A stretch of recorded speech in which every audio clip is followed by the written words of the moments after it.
business school there, and we purchased a house, and we had nothing on the walls at all, because we did grad students before that. And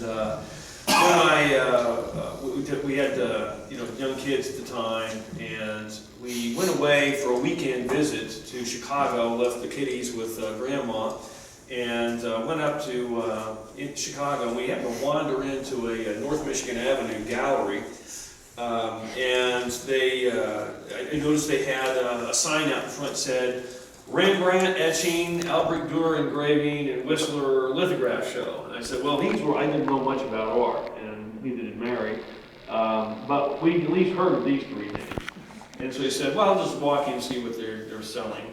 And sure enough, they had Rembrandt etchings, Dürer engravings, and Whistler lithographs. And they were selling for the range of, about $5,000 a crack. It wasn't a lot of money, but it wasn't ungodly amount. We could afford that. And but they turned the light down low, put us in a little soundproof room, began to do the hard sell. At this moment in time, nobody ever pulls a hard sell on Dr. Pruitt. Let me tell you. It doesn't work. And so I knew right away that something was wrong, and I wasn't going to buy anything. But my interest was piqued. And on the way back to Indianapolis, way back home, we decided, I'm going to make a phone call. So the next day, on Monday, I happened to call the Indianapolis Museum of Art. You mentioned Indianapolis. And I spoke to a gentleman there by the name of Martin Krause, who was the curator of prints and drawings and photographs. And it was one of the most fortuitous phone calls of my life. And so I said, Mr. Krause, I don't know anything about art. I'm not, a millionaire. I said, we're just a little old college professors. We just want to know, is there any way that we can buy the same things that you have on the museum walls and hang on our walls at home? And he says, sure you can. You just need to know where to go and what to buy.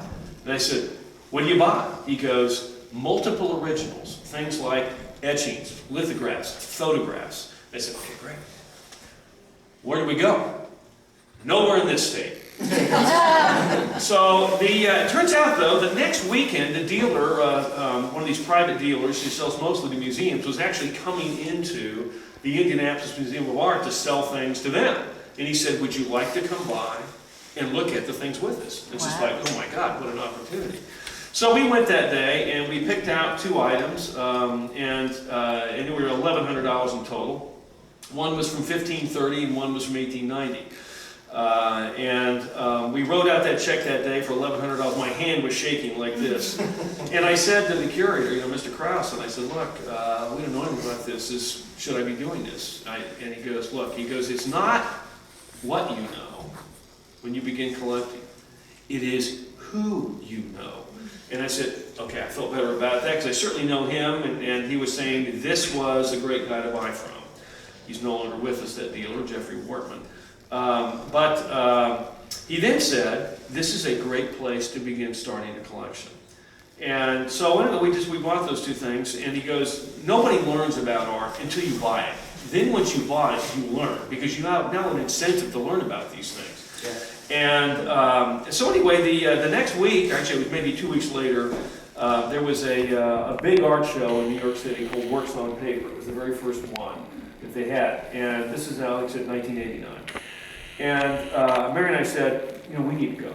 So we just left the kids with Grandma and went off to New York City, whereupon we were shown around all the dealers by this gentleman. And he introduced us to everyone. And these were all the people that, unless you run into somebody who's a serious collector, you're never going to meet these people, because almost all of them sell out of their apartments or homes or lofts or whatever. And we got hooked into the inner circle. And that was a pretty exciting thing. And so we began collecting. Within 3 years after we collected, we had our first museum show. We kept buying. We bought some amazing things. We've now, we just finished a show up at the Topeka at the Mulvane. We had not done one. The previous show before that was at the Wichita Art Museum. And we've lent the collection to, like I said, museums all over the United States, from Tampa to Indiana to Mississippi to Kansas, Missouri, you just name it. And it's been a great ride. We also collect photography. We got into photography a few years after the etchings, and it's been a great ride. A gem? A gem. I actually have the gem of gems, okay? Here it is. The best does the best. Simple, we were told up front, and boy, how true it has become.